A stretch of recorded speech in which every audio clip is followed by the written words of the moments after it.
L'Église catholique fait mémoire de saint Albin, saint Auguste et de saint Grégoire. Saint Albin. Aubin, ou Albin, naquit en Bretagne au pays de Vannes vers 469. Sa vie merveilleuse fut décrite par le poète Venance Fortunat. On peut en retenir que ce moine breton était abbé du monastère de Tréillac près de Guérande, en Loire-Atlantique, quand, à la demande du peuple et bien malgré lui, il devint le 9e évêque d'Angers. Pendant toute sa charge épiscopale, il lutta avec grande énergie contre les mœurs dépravées des seigneurs de l'Anjou, souvent au péril de sa vie car il s'attendait à être supprimé par ses adversaires. À cette époque des Mérovingiens, beaucoup de seigneurs prenaient comme épouse leur propre sœur ou leur fille. Dans les conciles provinciaux, alors que la plupart des évêques craignaient d'intervenir, Aubin ne cessait de condamner avec véhémence cette pratique de l'inceste. Il redisait à ses fidèles, « Vous verrez qu'ils auront ma tête et que je finirai comme Jean le Baptiste. » Cette prédiction ne se réalisera pas. Saint Auguste Chapdelaine. Les Augustes peuvent recourir à l'intercession d'un martyr du XIXe siècle, le bienheureux Auguste Chapdelaine. Né dans la Manche en 1814 et devenu prêtre, il entre dans la Société des missions étrangères de Paris. Il est désigné, à la fin de sa formation missionnaire pour partir en Chine en 1852. Il meurt 4 ans après, en février 1856. Il n'avait que 42 ans. Saint Grégoire de Narek. Partons pour l'Arménie, célébrer Saint Grégoire de Narek. C'est l'un des grands poètes spirituels de la littérature universelle. Son œuvre principale, le Livre des Prières, est un ouvrage d'environ 20 000 vers, composé vers l'an 1000.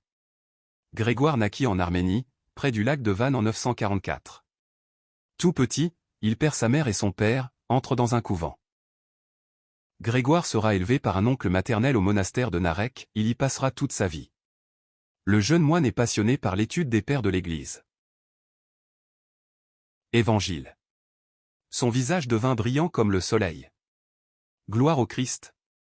Parole éternelle du Dieu vivant. Gloire à toi, Seigneur. De la nuée lumineuse. La voix du Père a retenti. Celui-ci est mon Fils bien-aimé, écoutez-le. Gloire au Christ. Parole éternelle du Dieu vivant. Gloire à toi, Seigneur. Évangile de Jésus-Christ selon saint Matthieu. En ce temps-là, Jésus prit avec lui Pierre, Jacques et Jean son frère. Et il les emmena à l'écart, sur une haute montagne. Il fut transfiguré devant eux. Son visage devint brillant comme le soleil, et ses vêtements, blancs comme la lumière. Voici que leur apparurent Moïse et Élie, qui s'entretenaient avec lui. Pierre alors prit la parole et dit à Jésus, « Seigneur, il est bon que nous soyons ici. Si tu le veux, je vais dresser ici 3 tentes. Une pour toi, une pour Moïse, et une pour Élie. » Il parlait encore, lorsqu'une nuée lumineuse les couvrit de son ombre. Et voici que, de la nuée, une voix disait, « Celui-ci est mon Fils bien-aimé, en qui je trouve ma joie. Écoutez-le. » Quand ils entendirent cela, les disciples tombèrent face contre terre, et furent saisis d'une grande crainte. Jésus s'approcha, les toucha et leur dit, « Relevez-vous et soyez sans crainte. » Levant les yeux, ils ne virent plus personne, sinon lui, Jésus, seul. En descendant de la montagne, Jésus leur donna cet ordre.